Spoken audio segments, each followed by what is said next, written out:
My name is James Sansom. I'm a past employee of the bank. I worked for the bank for 20 years during my banking career. My great-grandfathers, John Merrick and Aaron McDuffie Moore, were two of the original 9 founders of the bank in 1908.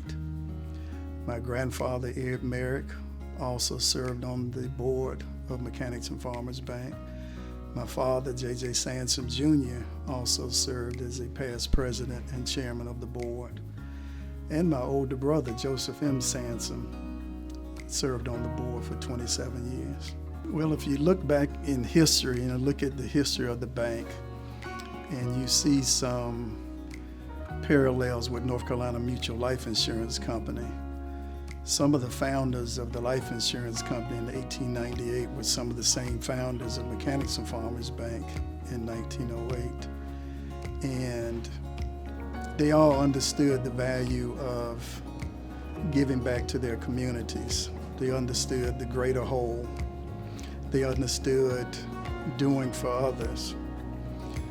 So through the life insurance company and then through the creation of the bank, they wanted to establish a commercial bank that consumers, had, because you think back in the early 1900s, we didn't have access to certain financial opportunities and access to credit.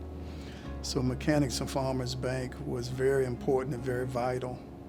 And it also was an example of success and progress for African Americans in the community.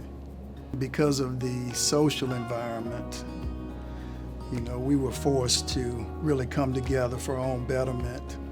With technology and mobile banking and things of that nature, the relationships, although they seem connected, at other times they seem very disconnected, because I still think there's a real place in the community for relationship banking, eye-to-eye banking, knowing the parents, the sons, the daughters, the granddaughters, of your customers.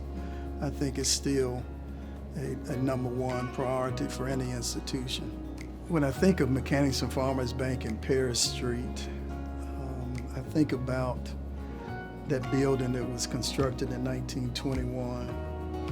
And I think about all of the Black entrepreneurship that took place during a time, again, where we had to come together and we supported each other.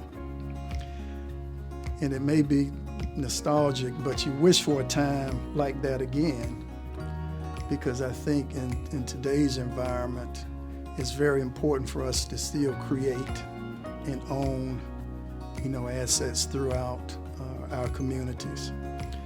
I think one thing about the bank too, the bank always produced outstanding leaders that contributed to their communities.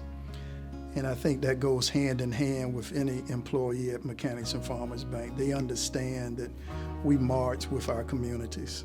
It's interesting that all of my 2 sisters and brothers, we all worked at the bank at some point in time throughout our lifetime, and it was always a very memorable and valuable experience.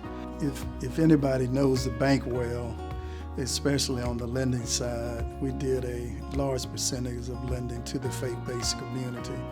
So it's nice to see throughout the area, and you notice that this church or that church was originally financed by Mechanics and Farmers Bank. And then the churches take those resources and then extend those to their communities. So it works and comes full circle. And the slogan was, small enough to know you, but large enough to serve you. And during that time, it was displayed on a prominent billboard. And I still think that holds true today. I think when people think of Mechanics and Farmers Bank, they think of a family. My name is Jim Stewart. I'm chairman of the board of M&F Bank and M&F Bancorp, Inc. I've been chairman of the M&F Bank board since 2006 and chairman of the holding company, which is the parent company, since 2008. Small businesses have the same capital needs as large businesses, and in some cases they have fallen through the cracks of the larger banking communities. So we provide access to small and medium-sized businesses to the banking world to help them with their banking needs. Well, what you get at M&F Bank is that we take time to know our customers. In some cases, when you go to a larger bank, they get on the phone with an 800 number to find out how to handle your business, but we take time to get to know you and try to understand your needs and provide the things that you are needing for your business. Everyone has banking needs, whether they're large or small. For 112 years, we've served our community, and it's important that we provide those services for everyone. In some cases, people are not welcome at some of the other banks, and we try to welcome everyone and to serve everyone in our communities. Oh, it's a pleasure to me to see the Parish Street office be renovated and reopened. I grew up playing on Parish Street to some extent, and I got to know the businesses that were birthed there and were serving the communities back as early as the 50s.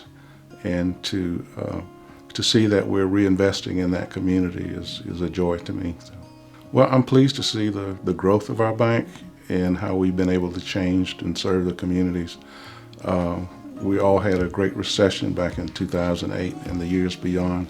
It took us a good while to recover from that because the African American community was hit much harder and took longer to recover. But we were able to stick with the community and to thrive through that. And we've evolved into a regular community bank and able to serve everyone. We have all of the online and mobile banking services that most banks have, and we're very proud that we can serve everyone in that fashion. The Durham community is just growing like gangbusters, and we're working hard to be a part of that growth for the benefit of our shareholders so that we can grow and be a larger bank and provide more services and provide better value to our shareholders.